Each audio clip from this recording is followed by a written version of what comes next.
കൊണ്ടിരിക്കുന്നത്. അപ്പൊ ഇതിൽ ഫസ്റ്റ് ഒബ്സർവേഷൻ എന്ന് പറയുന്നത് children enjoy the process more than the result എന്നാണ്.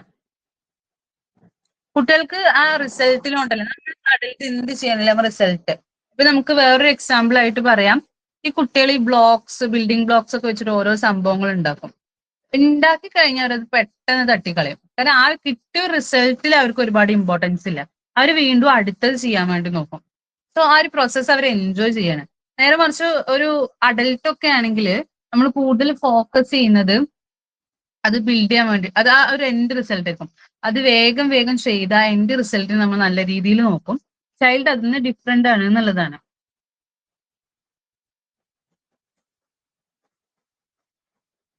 രണ്ടാമത്തെ ഒബ്സർവേഷൻ എന്ന് പറയുന്നത് children have their own rhythm എന്നുള്ളതാണ്. അവർക്ക് അവരുടേതായിട്ടുള്ള റിതം ഉണ്ട്. പലപ്പോഴും ഇപ്പൊ നമ്മൾ പറഞ്ഞ പോലെ ഫുഡ് കുട്ടികൾക്ക് വാരി കൊടുക്കുന്നതൊക്കെ എന്താണെന്ന് വെച്ചാൽ അവര് കഴിക്കുകയാണെങ്കിൽ അത് പതുക്കെ പതുക്കെ ആയിരിക്കും. അപ്പൊ എന്താ പാരന്റ്സിന് ഒരു ഹറിബറിയാണ്, അഡൽസിന് എപ്പോഴും ഒരു ഹറിയാണ്, വേഗം കഴിയണം എന്നുള്ളതാണ്. പക്ഷെ കുട്ടികൾ അത് ഓരോന്നും ഒരു സ്കില്ല് ഡെവലപ്പ് ചെയ്ത് ആ ഒരു പ്രോസസ്സ് എൻജോയ് ചെയ്ത് അവരുടെ സമയം എടുത്തിട്ടാണ് അവർ ഓരോ കാര്യങ്ങളും ചെയ്യുന്നത്. അതാണ് രണ്ടാമത്തെ observation, children have their own rhythm എന്നുള്ളത്. അതായത് ഒരു കുട്ടി, ഇപ്പൊ നമുക്ക് എല്ലാവർക്കും അറിയാം, നമ്മളെ വീട്ടില് കുട്ടികളുള്ള ആൾക്കാരുണ്ട് ഇതില്. ഏകദേശം എല്ലാവർക്കും ഉണ്ട്. എല്ലാവർക്കും കുട്ടികളുണ്ട്. ഒക്കെ മാരീഡ് ആയ ആൾക്കാരാണോ? സ്വന്തം കുട്ടികളുള്ള ആൾക്കാരല്ലേ? നമ്മള് ഇൻട്രൊഡക്ഷനിൽ ഫസ്റ്റ് ഞാൻ നിക്കാന്ന് വിചാരിച്ചതേ, നിങ്ങളെല്ലാവരും കാണും, നിങ്ങളുടെ പേര് എഴുതി കാണിക്കുമല്ലോ. അപ്പൊ ഓരോ കാര്യങ്ങളും ചോദിക്കുന്ന സമയത്ത് നിങ്ങൾ ഓരോരുത്തരും പേഴ്സണലി അപ്പൊ പരിചയപ്പെടാം എന്നാണ് വിചാരിച്ചത്. പക്ഷെ ഇതിൽ ഇങ്ങനെയായിരിക്കും ഇതിന്റെ ഇന്റർഫേസ് ഞാൻ ഇപ്പോഴാണ് മനസ്സിലാക്കി. നമുക്ക് തൽക്കാലം ക്ലാസ് കഴിഞ്ഞിട്ട് കൂടുതൽ സംസാരിക്കാം. ഓക്കെ, എവിടെയെങ്കിലും പോണ സമയത്തേ കുട്ടികൾ ചെരുപ്പിടാൻ നോക്കുമ്പോ നിങ്ങൾ ആരെങ്കിലും വേഗം ഇട്ട് കൊടുക്കാറുണ്ടോ?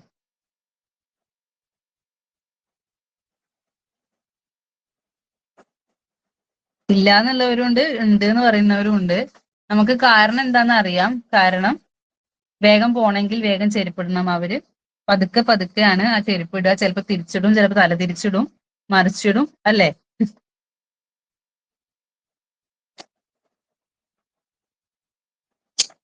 അതാണ് children have their own rhythm എന്നുള്ളതിന്റെ ഒക്കെ, അല്ല അവരുടെ ഒരു ടൈം ടേക്ക് ചെയ്യുന്നുള്ളതിന്റെ എക്സാമ്പിൾസ് ആണ് അതൊക്കെ. പിന്നെ മൂന്നാമത് നമ്മൾ ഇതിൽ വരുന്ന ഒബ്സർവേഷൻ എന്ന് പറഞ്ഞാല് ചിൽഡ്രൻ ക്രിയേറ്റ് ദംസെൽഫ് എന്നാണ്. അതെ, ഷബ്ന പറയുന്ന നേരത്തെ പറഞ്ഞു ഇടിക്കും, ഇല്ലെങ്കിൽ കാറിൽ കയറിയിട്ട് ഇട്ടാതി എന്ന് പറയുന്നു.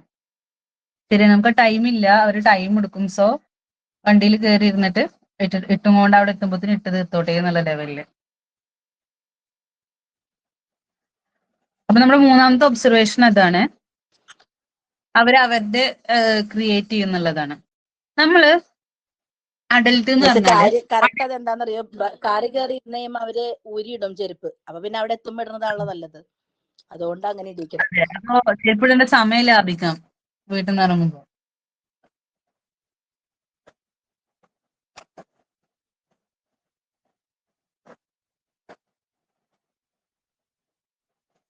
വണ്ടിയിൽ ചെരുപ്പിന്റെ ആവശ്യമില്ല, പിന്നെ ഇറങ്ങുമ്പോ ഇട്ടാൽ മതിയല്ലോ അല്ലെ. ഇതില് നെക്സ്റ്റ് പോയിന്റ് എന്ന് പറയുന്നത് നമ്മൾ നമ്മുടെ എൻവിറോൺമെന്റിനെ പ്രൊട്ടക്ട് ചെയ്യാനാണ് ശ്രമിക്കുന്നത്. അഡൽട്ട്, നമ്മൾ എന്ന് പറയുമ്പോൾ ഞാൻ ഉദ്ദേശിക്കുന്ന അഡൽട്സിനെയാണ്. പക്ഷെ ചിൽഡ്രൻസ് എന്താ ചെയ്യുന്നത്, അവർ ആ എൻവിറോൺമെന്റ് യൂസ് ചെയ്യാണ്. അവരെല്ലാരും തൊട്ടിട്ടും പിടിച്ചിട്ടും എല്ലാം ലേൺ ചെയ്തുകൊണ്ടാണ്. നമ്മളെല്ലാം സംരക്ഷിച്ചിട്ടുണ്ട് ഒന്നിനെ തൊടാതെ നടത്താൻ. കാരണം അവർക്ക് ഒരു ചിൽഡ്രൻ അവരെ തന്നെ ക്രിയേറ്റ് ചെയ്യാന് നമ്മുടെ എൻവിറോൺമെന്റ് ആവശ്യമാണ്. അവരെ യൂസ് ചെയ്യുന്നുണ്ട്. അത് നമ്മുടെ മൂന്നാമത്തെ ഒബ്സർവേഷൻ കേട്ടോ. നാലാമത്തെ ഒബ്സർവേഷൻ എന്ന് പറയുന്നത് children's work builds their personality എന്നുള്ളതാണ്. അവരുടെ വർക്ക് അവരുടെ പേഴ്സണാലിറ്റിനെ ബിൽഡ് ചെയ്യുന്നു എന്നുള്ളതാണ്. അതായത് നമ്മള് ഒരു ടാസ്കിൽ വർക്ക് ചെയ്യുന്നത് എന്ന് വെച്ചാല് അത് തീർക്കാനാണ്. ആ ഒരു ടാസ്ക് കംപ്ലീറ്റ് ചെയ്യുക എന്നുള്ളതാണ്. കുട്ടികൾ ചെയ്യുന്ന ചില ഗ്രോ ചെയ്യാൻ വേണ്ടിയിട്ടാണ്.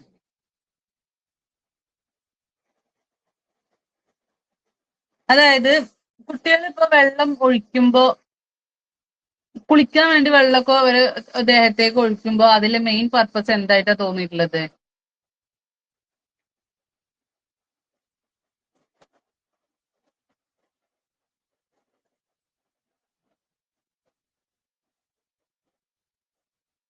കേൾക്കുന്നുണ്ടല്ലോ അല്ലെ?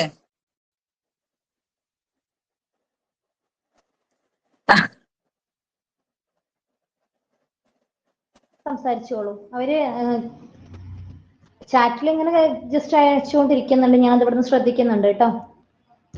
ഓക്കെ. അപ്പൊ അവർക്ക് കളിക്കാന്നുള്ളതും ഞാൻ ഉദ്ദേശിച്ച നമുക്കൊരു വർക്ക് കൊടുക്കുക എന്നുള്ളതാണ്.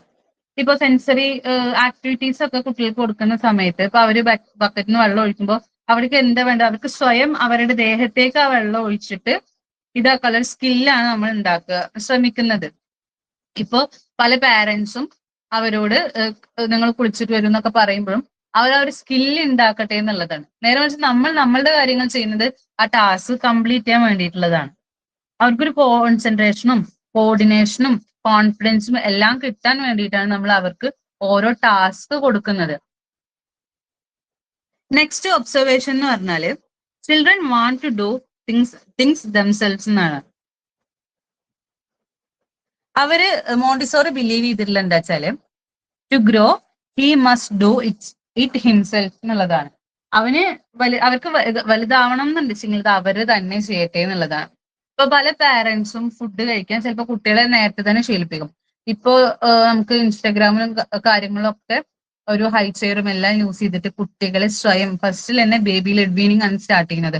കുട്ടികളെ സ്വയം ഫുഡ് കഴിക്കാൻ പ്രാപ്തരാക്കാനാണ് നോക്കുന്നത്. അതായത് നമ്മളൊരു സംഭവം കൊടുക്കുമ്പോൾ അത് കുറുക്കായിട്ട് കയ്യിലും ഒരു ഫിംഗർ ഫുഡായിട്ട് അവരുടെ കയ്യിലും കൊടുക്കും. നമ്മളുടെ കയ്യിൽ ആ പ്യൂരി ഉണ്ടാവും, നമ്മളത് കൊടുക്കും. അവര് ഫിംഗർ ഫുഡ് യൂസ് ചെയ്തിട്ട് സ്വയം കഴിക്കാൻ പഠിക്കുക എന്നുള്ളതാണ്. ഇത് ചെയ്യാത്ത ആൾക്കാർ ഒരു കുട്ടികളെ അംഗൻവാടിയിലോ ഒക്കെ കൊണ്ടാക്കുന്ന സമയത്താണ് അതിന്റെ മുമ്പ്, ഒരു മാസം മുമ്പ് അല്ലെങ്കിൽ കുറച്ച് ദിവസം മുമ്പ് വളരെ റഷായിട്ട് ഫുഡ് കൊടുത്തിട്ട് പറയും അവന് വേഗം കഴിപ്പിക്കട്ടെ, ഒറ്റയ്ക്ക് കഴിക്കട്ടെ, ഇനി പോയ ഒറ്റയ്ക്ക് കഴിക്കണ്ടേ എന്നുള്ളതാണ്. നമ്മൾ എല്ലാ കാര്യങ്ങളും ഫസ്റ്റ് മുതലേ അവർക്ക് ചെയ്യാൻ അനുവദിക്കുക എന്നുള്ളതാണ്.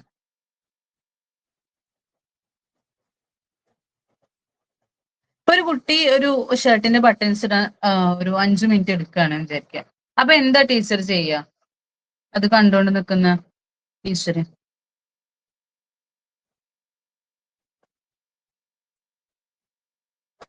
അത് വേഗം ഇട്ട് കൊടുക്കും. കാരണം അവരുടെ ഒരു ടൈം എടുക്കുക എന്നുള്ള ഒരു പേരിൽ നമ്മൾ പലപ്പോഴും കുട്ടികളുടെ സ്കില്ല് ഡെവലപ്പ് ചെയ്യാനുള്ള ആ ഒരു പൊട്ടൻഷ്യലിനെയാണ് ഇല്ലാതാക്കുന്നത്.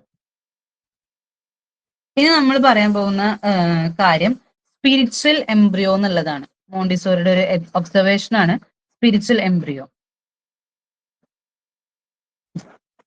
മോണ്ടിസോറി യൂസ് ചെയ്തിട്ടുള്ള ഒരു വേർഡാണിത്. ഇതിന്റെ ഈ സ്പിരിച്വൽ എംബ്രിയോ എന്ന് പറഞ്ഞാല് A child is bone with hidden possibilities എന്നുള്ളതാണ്.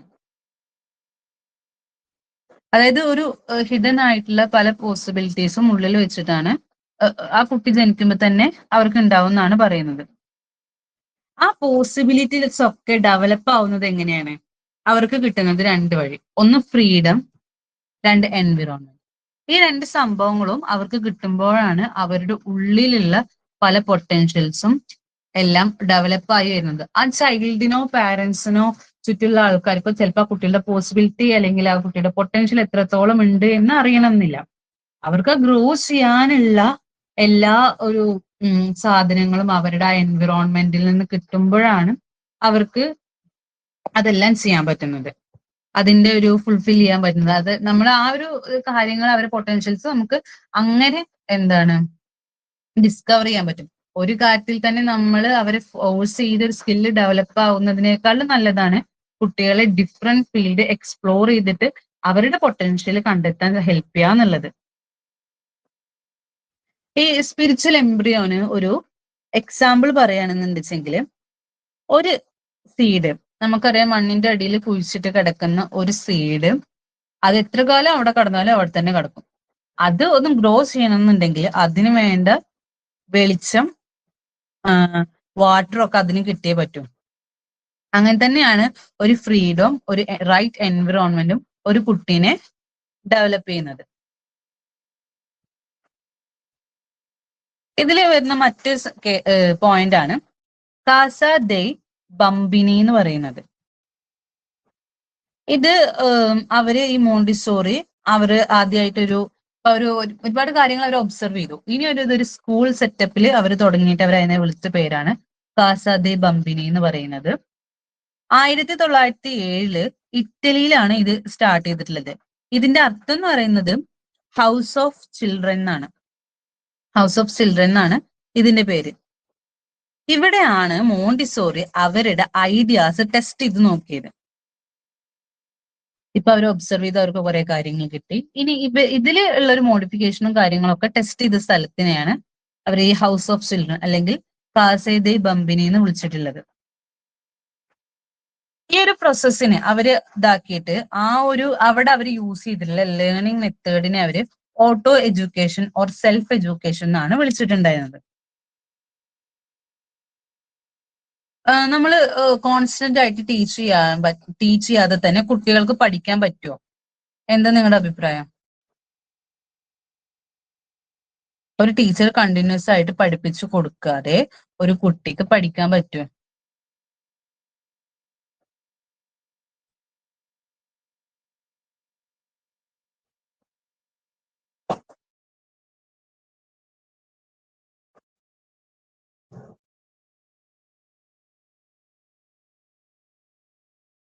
ഒക്കെ കണ്ടു പഠിക്കാൻ പറ്റില്ല, പഠിക്കാൻ പറ്റും, അങ്ങനെ പല പല അഭിപ്രായങ്ങളും വരുന്നുണ്ട്.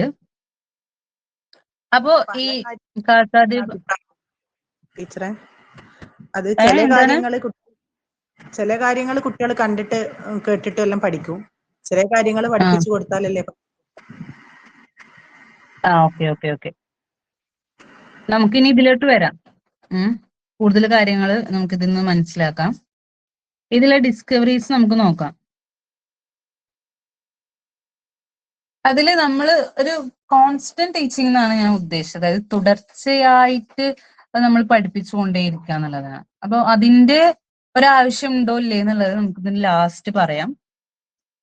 ഇതില് അവര് ഡിസ്കവർ ചെയ്തിട്ടുള്ള ഒരു കാര്യം എന്ന് പറയുന്നത് പ്രൊഫൗണ്ട് കോൺസെൻട്രേഷൻ ആണ്. ഫസ്റ്റത്തെ കാര്യം കേട്ടോ, പ്രൊഫൗണ്ട് കോൺസെൻട്രേഷൻ. അതായത് നിങ്ങൾ എപ്പോഴും ശ്രദ്ധിച്ചിട്ടുണ്ടോ, ഒരു കുട്ടി ഒരു കളിയിൽ മുഴുകിയിരുന്നിട്ട് ബാക്കിയുള്ള എല്ലാതും ഡിസ്ട്രാക്ട് ചെയ്യുന്നത്, അല്ലെങ്കിൽ അവര് ഇഗ്നോർ ചെയ്യാണ്. വേറെ നിങ്ങൾ വിളിച്ചാലോ ബാക്കിയുള്ള കുട്ടികൾ അവിടെ കളിച്ചിട്ട് അവരൊന്നും ശ്രദ്ധിക്കുന്നില്ല. ഓക്കെ, കണ്ടിട്ടുണ്ട്. Children can focus deeply on an activity എന്നുള്ളതാണ്. ഒരു ആക്ടിവിറ്റിയിൽ ഡീപ്പായിട്ട് അവർക്ക് ഫോക്കസ് ചെയ്യാൻ കഴിയും എന്നുള്ളതാണ് ഫസ്റ്റിലെ point. Children can focus deeply on an activity. ഒരേ കാര്യം തന്നെ ഒരു കുട്ടി പലവട്ടം ചെയ്യുന്നത് കണ്ടിട്ടുണ്ടോ?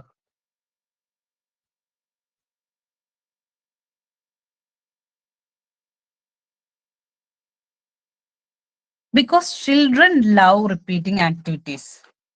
ആക്ടിവിറ്റീസ് റിപ്പീറ്റ് ചെയ്യാന്നുള്ളത് കുട്ടികൾക്ക് വളരെയധികം ഇഷ്ടമുള്ള ഒരു കാര്യമാണ്.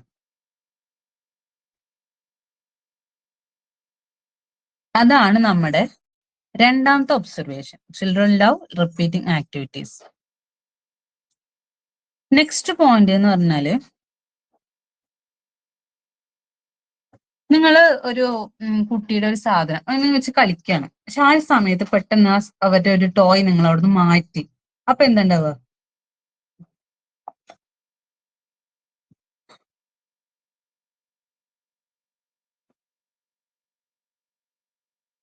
അവർ കരയും, അവർക്ക് ദേഷ്യം വരും.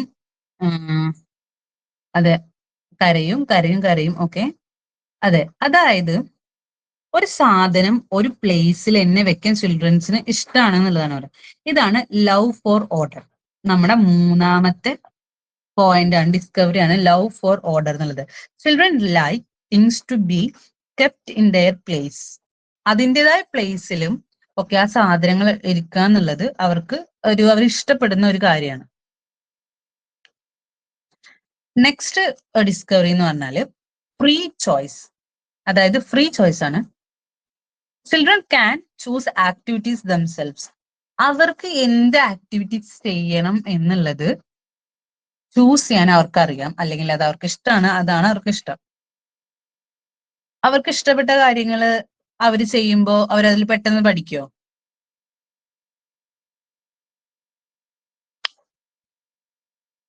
അതെ, അവർക്ക് ഇഷ്ടപ്പെട്ട കാര്യങ്ങൾ അവർ ചെയ്യുമ്പോൾ അവർ പെട്ടെന്ന് പഠിക്കും.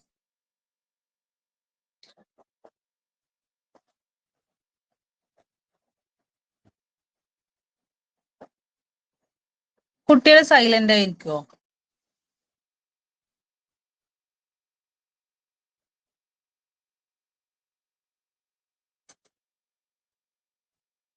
അഖിലയും ഫർസാനയും അലിഫയൊക്കെ പറയുന്നത്, എല്ലാവരും പറയുന്നത് കുട്ടികൾ സൈലന്റ് ആയിട്ട് ഇരിക്കില്ല എന്നുള്ളതാണ്. നെക്സ്റ്റ് നമ്മൾ ഡിസ്കവറി എന്ന് പറഞ്ഞത് ലവ് ഓഫ് സൈലൻസ് ആണ്. Childrens are capable of being silent and calm എന്നുള്ളതാണ്.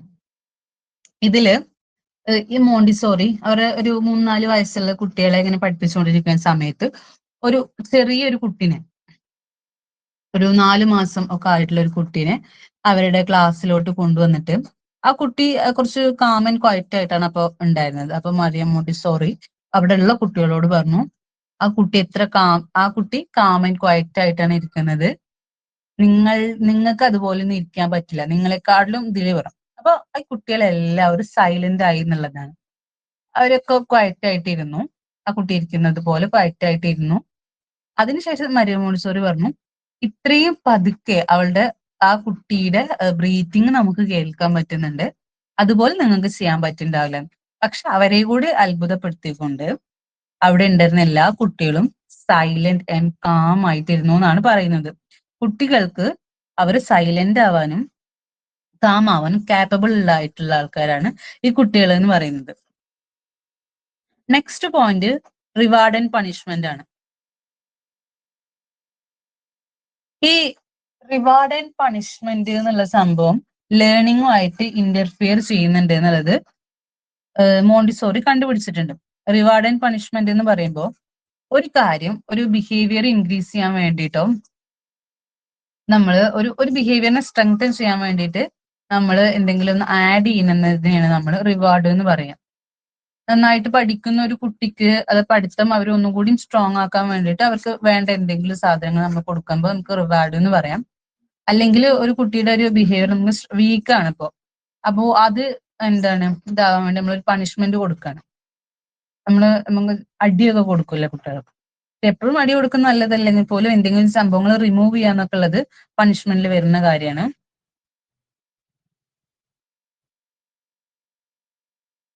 അതായത് ഇപ്പോ നിങ്ങൾക്ക് അറിയാം, കുട്ടികളുള്ള ആൾക്കാർക്ക് അറിയാൻ പറ്റുന്നുണ്ടാവും, ഇത് എഴുതി കഴിഞ്ഞാൽ, ഇത് പഠിച്ചു കഴിഞ്ഞാൽ ആ ഒരു സംഭവം തരാം, അല്ലെങ്കിൽ കളിക്കാൻ വിടാം എന്നൊക്കെ പറയുമ്പോൾ കുട്ടികളൊന്നും കൂടി അത് വേഗം ചെയ്യും. അവര് ഒന്നും കൂടി ചിലപ്പോൾ ലേണിംഗ് എൻജോയ് ഇത് കഴിഞ്ഞാൽ അത് കിട്ടും എന്നുള്ള കാരണം, ഒരു റിവാർഡ് കിട്ടും എന്നുള്ള കാരണം അവരൊന്നും കൂടി എൻജോയ് ചെയ്ത് ചെയ്യാനുള്ള സാധ്യത ഉണ്ട്. ഇനി പ്രിഫറൻസ് ഫോർ വർക്ക് എന്നുള്ളതാണ് നെക്സ്റ്റ് പോയിന്റ് വരുന്നത്. ഈ ടോയ്സിനേക്കാളും കൂടുതൽ ഇവര് ഒരെങ്കിലും വർക്ക്, മീനിങ് ഫുൾ ആയിട്ടുള്ള വർക്ക് ചെയ്യാനാണ് എൻജോയ് ചെയ്യുന്നതെന്ന് പറയാം. കുട്ടികള് കിച്ചണിൽ ഹെൽപ്പ് ചെയ്യാറുണ്ടോ? അവിടെ പോയിരുന്ന് അതോട്ട് കളിക്കുക എന്ന് പറഞ്ഞാലും ഓക്കെ, അവര് കളിക്കുന്നതിനേക്കാളും കൂടുതൽ എന്തെങ്കിലും മീനിങ് ഫുൾ ആയിട്ടുള്ള ഒരു വർക്ക് ചെയ്യാനാണ് അവര് ഇതാക്കുന്നത്. നെക്സ്റ്റ് പോയിന്റ് സെൽഫ് ഡിസിപ്ലിൻ ആണ്. അവർക്ക് സെൽഫ് ഡിസിപ്ലിൻ നാച്ചുറലി ഡെവലപ്പ് ചെയ്യും. Children can develop discipline naturally. എപ്പോഴും ഡിസിപ്ലിൻ അഡൽട്സ് നമ്മൾ ഇമ്പോസ് ചെയ്ത് കൊടുക്കുന്നതാണ്.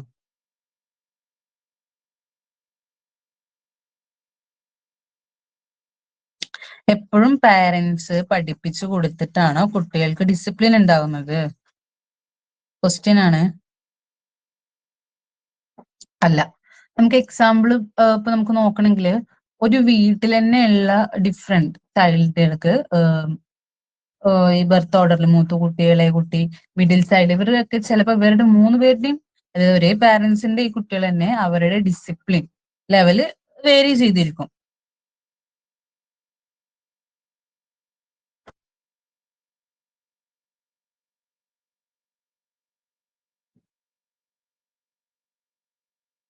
ഇതിലുള്ള വേറൊരു കാര്യം എന്ന് വെച്ചാല് കുട്ടികൾക്ക് റീഡ് ചെയ്യുന്നതിന് മുമ്പ് റൈറ്റ് ചെയ്യാൻ പറ്റും എന്നുള്ളതാണ് മോണ്ടിസോറി ബിലീവ് ചെയ്തിട്ടുള്ള അല്ലെങ്കിൽ അവർ ഡിസ്കവർ ചെയ്തിട്ടുള്ള ഒരു കാര്യം. അതായത് ഒരു എന്താണ് അങ്ങനെ നമ്മൾ ബോർഡിൽ എഴുതിയ കാര്യം അവർക്ക് വേഗം അത് കോപ്പി ചെയ്യാന് എളുപ്പമായിരിക്കും. ആ വാക്ക് ആ വേർഡ് എന്താണ് മീൻ ചെയ്യുന്നത് അല്ലെങ്കിൽ അത് എന്താണ് റീഡ് ചെയ്യാന്നുള്ളതിനേക്കാളും ഒക്കെ എളുപ്പം അവർക്ക് ആ ഒരു സംഭവം വേഗം കോപ്പി ചെയ്ത് എഴുതാനാണ്.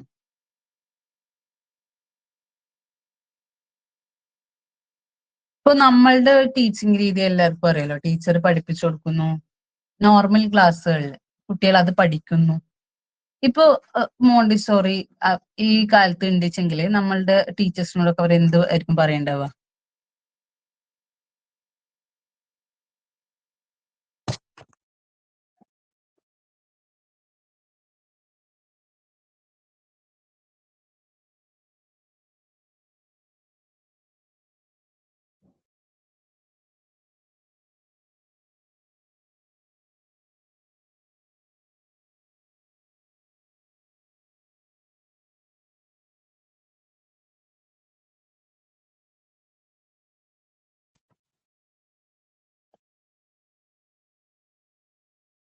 ഹലോ,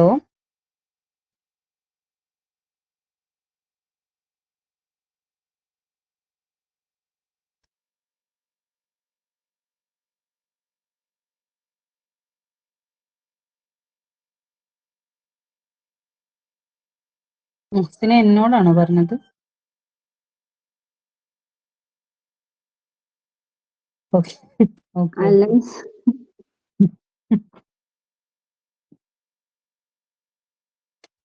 അവര് ഉറപ്പായിട്ടും പറയാ നിങ്ങള് കുട്ടികൾക്കൊരു ഫ്രീഡം കൊടുക്കുക എന്നുള്ള. നമ്മൾ ഒരു കാര്യം പഠിപ്പിച്ചിട്ട് ഇതാക്കുന്നതിനേക്കാൾ കൂടുതൽ ഇപ്പൊ ഒരു മൂവിയുടെ പേര് എനിക്കറിയില്ല, തമിഴ് മൂവിയെ തോന്നുന്നുണ്ട്. അവിടെ ഒരു ടീച്ചർ നമ്മുടെ മാപ്പിലെ കാര്യങ്ങൾ പഠിപ്പിക്കുന്നത് ഒരു വലിയൊരു മാപ്പ് നിലത്ത് വരച്ചിട്ട് ഓരോ സംസ്ഥാനങ്ങളും അതിൽ അടയാളപ്പെടുത്തിയിട്ട് ഓരോ കുട്ടികൾക്ക് പോകാൻ ആഗ്രഹമുള്ള രാക്ഷസ്, എനിക്ക് പേര് ഡൗട്ട് ഉണ്ടായിരുന്നു, അതില് കണ്ടിട്ടുണ്ടാവും അവർക്ക് പോവാന് ആഗ്രഹമുള്ള സ്ഥലത്തേക്ക് പോകാൻ പറയും.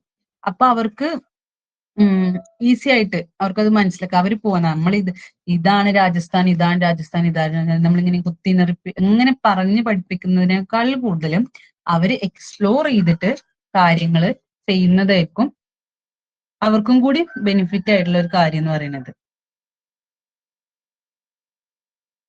അവർക്കും അതാണ് പെട്ടെന്ന് പഠിക്കാൻ പറ്റുന്ന കാര്യങ്ങൾ. ഇപ്പോ ഇതിൽ നമ്മൾ പറഞ്ഞത് ഫൗണ്ടറെ പറ്റി പറഞ്ഞു. മരിയ ടെക്ല ആർട്ടമീസിയ മോണ്ടിസോറി എന്നുള്ളതാണ് അവരുടെ മുഴുവൻ പേര്. അവരുടെ ആ മോണ്ടിസോറി എന്നുള്ള പേരിൽ നിന്നാണ് ഈ ടീച്ചിങ് മെത്തേഡിന് അല്ലെങ്കിൽ ലേണിംഗ് മെത്തേഡിന് മോണ്ടിസോറി എന്നുള്ള പേര് വന്നിട്ടുള്ളത്. ഇവരൊരു ഡോക്ടറാണ് ബൈ പ്രൊഫഷൻ. പിന്നെ എന്ത് ചെയ്തു, ഈ ചിൽഡ്രൻസുമായിട്ടുള്ള അവരായിട്ടുള്ള ഒരു ഡീലിങ്സിന്റെ ബേസിസിൽ അവര് ലേണിംഗിന്റെ പ്രോസസ്സിനെ ഒബ്സർവ് ചെയ്യുകയും അങ്ങനെ എന്തൊരു ലേണിംഗ് മെത്തേഡ് ഉണ്ടാക്കി അവർ ടീച്ചറായിട്ട് മാറുകയും ചെയ്തു. പിന്നെ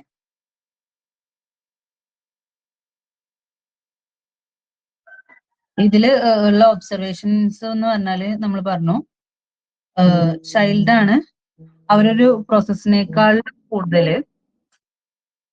എന്താണ് ഒരു റിസൾട്ടിനേക്കാളും കൂടുതൽ ചിൽഡ്രൻസ് പ്രോസസ്സിനെയാണ് എൻജോയ് ചെയ്യുന്നത്. എല്ലാ ചിൽഡ്രൻസിനും അവരുടേതായിട്ടുള്ള ഒരു റിതം ഉണ്ട്. ഒരു അഡൽട്ട് എൻവിറോൺമെന്റിനെ പ്രൊട്ടക്ട് ചെയ്യുന്ന സമയത്ത് ഒരു ചൈൽഡ് ആ എൻവിറോൺമെന്റിനെ യൂസ് ചെയ്തിട്ട് സ്വയം ക്രിയേറ്റ് ചെയ്യാണ് ചെയ്യുന്നത്. ഒരു കുട്ടികളുടെ എപ്പോഴും വർക്കിന്റെ എയിം എന്ന് പറയുന്നത് ഇന്റേണൽ ആയിരിക്കും, ഒരിക്കലും എക്സ്റ്റേണൽ ആവില്ല. പിന്നെ അവരവരുടെ മാക്സിമം എഫേർട്ട് ഫോളോ ചെയ്തിട്ടായിരിക്കും ഓരോ കാര്യങ്ങളും ചെയ്യുന്നുണ്ടാവുക. അവര് ഫസ്റ്റ് ഡേ കെയർ സെറ്റപ്പിൽ തുടങ്ങിയ ഒരു സംഭവമാണ് കാസ ദെ ബംബിനി എന്ന് പറയുന്നത്. അതിൽ അവർ ഫോക്കസ് ചെയ്തിട്ടുള്ള കാര്യങ്ങൾ, ഡിസ്കവർ ചെയ്തിട്ടുള്ള കാര്യങ്ങൾ profound concentration, repetition, love for order, freedom choice of activity, the game of silence, reward and punishment, reference to work, self discipline, writing before reading എന്നുള്ളതാണ്. അതായത് മോണ്ടിസോറി എല്ലാ സ്റ്റുഡൻസിനും അവര് കുട്ടികളെയൊക്കെ സ്നേഹിക്കും, അതേപോലെ റെസ്പെക്ട് ചെയ്യും. അവർക്ക് വേണ്ട ഒരു ഫ്രീഡവും കാര്യങ്ങളൊക്കെ കൊടുത്തിട്ടുണ്ടായിരുന്നു. അങ്ങനെ ഫ്രീഡത്തിലൂടെയും പൊട്ടൻഷ്യൽ അവർക്ക് വേണ്ട റൈറ്റ് എൻവിറോൺമെന്റ് ചൂസ് ചെയ്തിട്ടാണ് അവര് ഈ ലേണിംഗ് മെത്തേഡ് ഉണ്ടാക്കിയിട്ടുള്ളത്. ടീച്ചറുടെ ആബ്സെൻസിൽ തന്നെ കുട്ടികൾ ഓരോ സാധനങ്ങൾ ഷെൽഫിൽ നിന്ന് എടുക്കുകയും അത് യൂസ് ചെയ്യുക, അതിന്റെ എന്നിട്ട് ടീച്ചർ ഇല്ലെങ്കിൽ തന്നെ അത് എടുത്ത സ്ഥലത്ത് തന്നെ അവർ എടുത്തു വെക്കുകയൊക്കെ ചെയ്യുന്നത് ഇവർ കണ്ടിട്ടുണ്ട്. അതിന്റെ ബേസിലാണ് ഈ ഓരോ കാര്യങ്ങളും ചെയ്തിട്ടുള്ളത്. അപ്പോ ഇതാണ് ഇന്നത്തെ ക്ലാസ് കഴിഞ്ഞു. എന്തെങ്കിലും ഡൗട്ട്സോ കാര്യങ്ങളുണ്ടോ?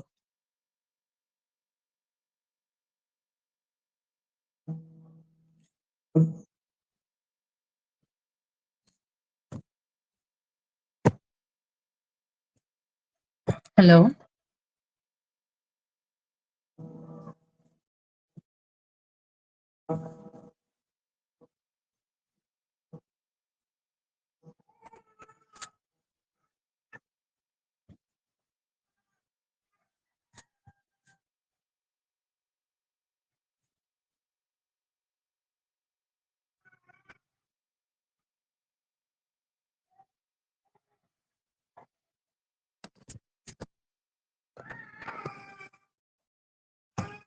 ക്ലാസ്സിനെ പറ്റിയിട്ട് എന്തെങ്കിലും പറയാനുണ്ടോ? എന്തെങ്കിലും ഇമ്പ്രൂവ് ചെയ്യാനോ? എന്തെങ്കിലും? ഞാൻ വിചാരിച്ചത് ഇങ്ങനെ ക്ലാസ് എടുക്കാനല്ല, നിങ്ങളെല്ലാവരും കാണാൻ പറ്റും, വോയിസ് കേൾക്കും എന്നാണ് വിചാരിച്ചിട്ടുണ്ടായിരുന്നത്.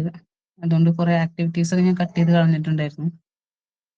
നിങ്ങൾക്ക് ഇനി എന്തെങ്കിലും ഇമ്പ്രൂവ് ചെയ്യണം, നിങ്ങളൊരു കാര്യം ചെയ്യും എല്ലാവരും, നിങ്ങളുടെ കയ്യിലുള്ള ടെക്സ്റ്റ് അല്ലെങ്കിൽ ആ മെറ്റീരിയൽ നന്നായിട്ട് വായിക്കൂ. ഇന്ന് എടുത്ത ഭാഗങ്ങള് ഫസ്റ്റ് യൂണിറ്റിലുള്ള സംഭവമാണ് എടുത്തിട്ടുള്ളത്. അത് നിങ്ങൾ നന്നായിട്ട് വായിക്കുക. അപ്പൊ നിങ്ങൾക്ക് മനസ്സിലാവും അതിലുള്ള കാര്യങ്ങളൊക്കെ. അത് നിങ്ങൾക്ക് അത് മനസ്സിലായിട്ടില്ല എന്നുണ്ടെങ്കിൽ അപ്പൊ എന്നോട് ചോദിച്ചാൽ മതി. ഇപ്പൊ ഞാൻ പറഞ്ഞുതരാം. നോട്ട്സ് ടെക്സ്റ്റ് കിട്ടിയിട്ടില്ല നിങ്ങൾക്ക്? അത് ഞാൻ പറയാട്ടോ. ഇതില് ശരിക്കും നോട്ട്സ് ആയിട്ട് തരേണ്ട ആവശ്യമുണ്ട് തോന്നുന്നില്ല, കാരണം ടെക്സ്റ്റ് എല്ലാം ക്ലിയർ ആണ്. ഈ ടെക്സ്റ്റിലുള്ള കാര്യങ്ങൾ തന്നെയാണ് ഞാൻ പറഞ്ഞിട്ടുള്ളത്. പിന്നെ മറ്റുള്ളത് ഹിസ്റ്ററി പോയിന്റ്സ് ആണ്, ഞാൻ നിങ്ങൾക്ക് മനസ്സിലാവാൻ വേണ്ടി പറഞ്ഞു എന്നുള്ളൂ. പുതിയ സ്റ്റുഡൻസിനെ കിട്ടിയിട്ടില്ല അല്ലെ? അത് നിങ്ങൾക്ക് എത്തിക്കുന്നുണ്ടാവും, അല്ലെങ്കിൽ അതിന്റെ മെറ്റീരിയൽ എന്തെങ്കിലും നിങ്ങൾക്ക് വാട്സപ്പിൽ അയച്ചു തരുന്നുണ്ടാവും. അത് ഞാൻ ഒഫീഷ്യൽസിനെ കോണ്ടാക്ട് ചെയ്തിട്ട് അവർ ചെയ്യുന്നുണ്ടാവും കേട്ടോ, അല്ലെങ്കിൽ അത് ഞാൻ സെൻഡ് ചെയ്ത് തരാം.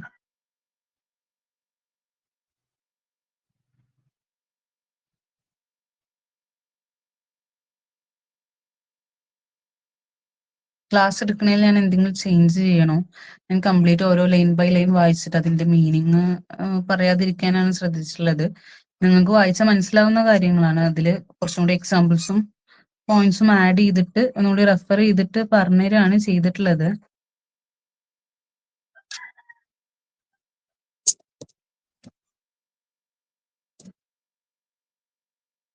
പഴയ കുട്ടികളെ ഒരുപാട് ക്ലാസ് കഴിഞ്ഞു.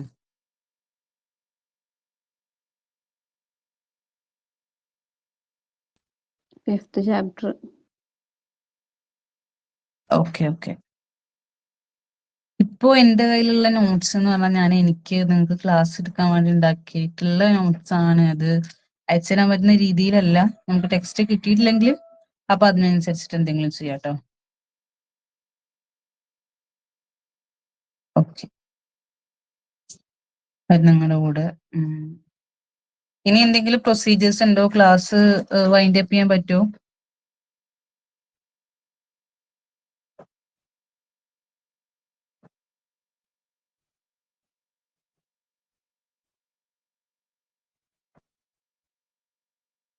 സുഹൈല മിസ്.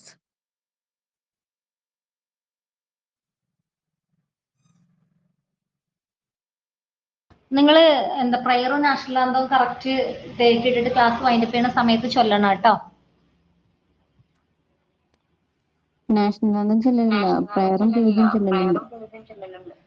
അങ്ങനെയാണെങ്കിൽ നാഷണൽ ആന്തം കൂടെ ചൊല്ലി തുടങ്ങണേ. കാരണം എന്താ വെച്ചാൽ ഒരു സ്കൂളിൽ പോകുമ്പോൾ നമുക്കറിയണ്ടേ ഇതൊക്കെ ആദ്യം. ചില സ്കൂളുകൾ എന്താ ടീച്ചേഴ്സ് നാഷണൽ ആന്തം ചൊല്ലുന്നത് ഉണ്ടാവും.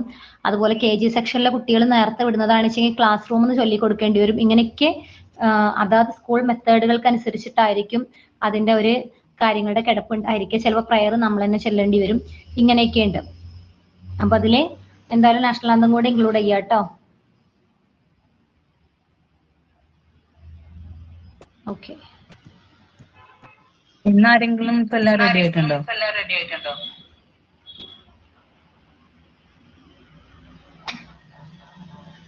ഇവിടെ നിങ്ങൾ തെറ്റിപ്പോവോന്ന് പേടിക്കരുത്. കാരണം എന്താ വെച്ചാലേ നമ്മൾ ഇവിടെ തെറ്റ് തിരുത്താൻ വന്നവരാ.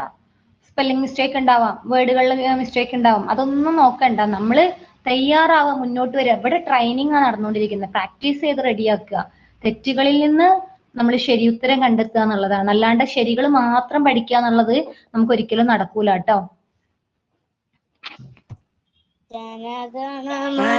ജനഗണമനാധിനായക ജയ ഹേ ഭാരത ഭാഗ്യ വിധാത പഞ്ചാബ് സിന്ധു ഗുജറാത്ത് മറാഠ ദ്രാവിഡ ഉത്തര ഗംഗ ഇന്ത്യ ഹിമാചല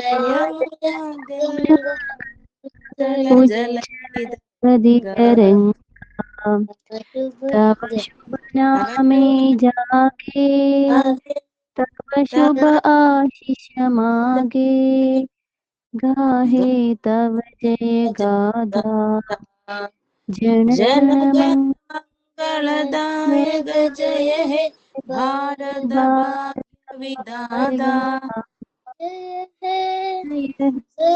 हे जय हे जय जय जय जय जय